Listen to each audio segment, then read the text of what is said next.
This is VOA News. Via remote, I'm Marissa Melton. U.S. President Joe Biden on Monday invited Ukrainian President Volodymyr Zelensky to visit Washington next month. They made the invitation during a phone call between the two leaders ahead of Biden's trip to Europe later this week.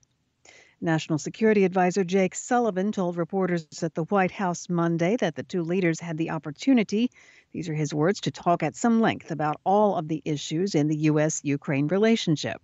He said President Biden told the Ukrainian leader that the United States will stand up firmly for Ukraine's sovereignty and territorial integrity.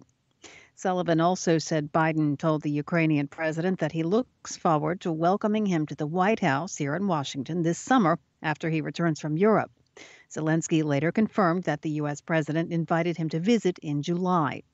Ukraine is seeking from Washington additional military aid as it continues to battle Russian-backed separatists in the eastern part of the country.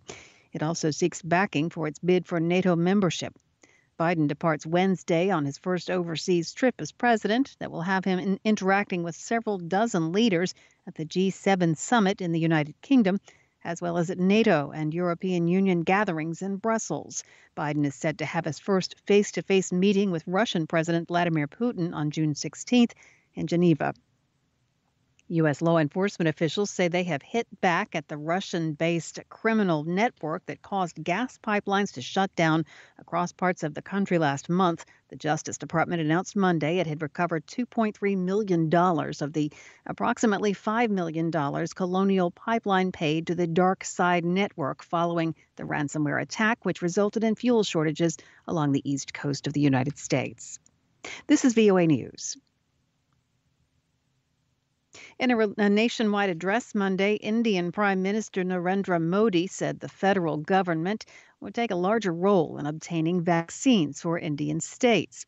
He said the government of India will buy 75% of the total vaccine production from vaccine manufacturers and give it free to the state governments. According to the New York Times, less than 4% of Indians have been fully vaccinated.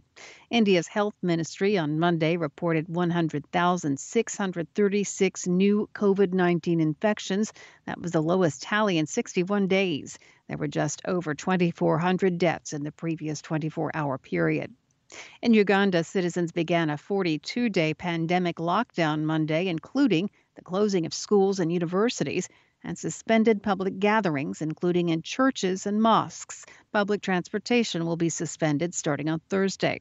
The country has seen an uptick in cases in recent weeks, and officials say the current wave is impacting people 20 to 39 years of age. The global count of COVID-19 cases reached 173.4 million on Monday, and this according to the Johns Hopkins Coronavirus Resource Center.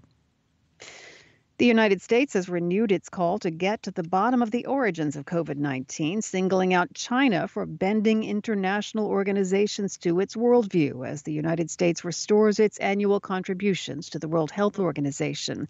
On Monday, U.S. Secretary of State Antony Blinken told the House Foreign Affairs Committee that the United States must outcompete China and defend the international rules-based order.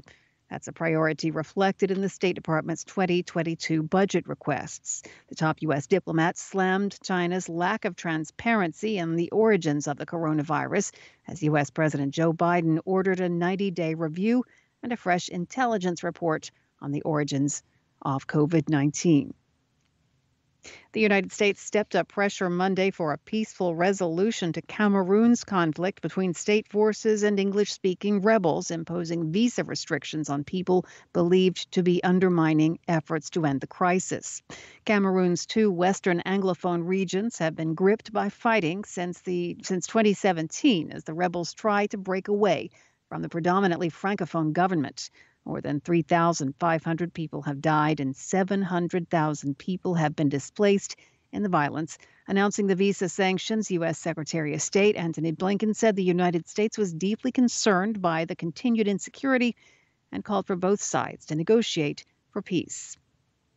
The Secretary of State did not say which individuals might be affected by visa restrictions. Marissa Melton, VOA News.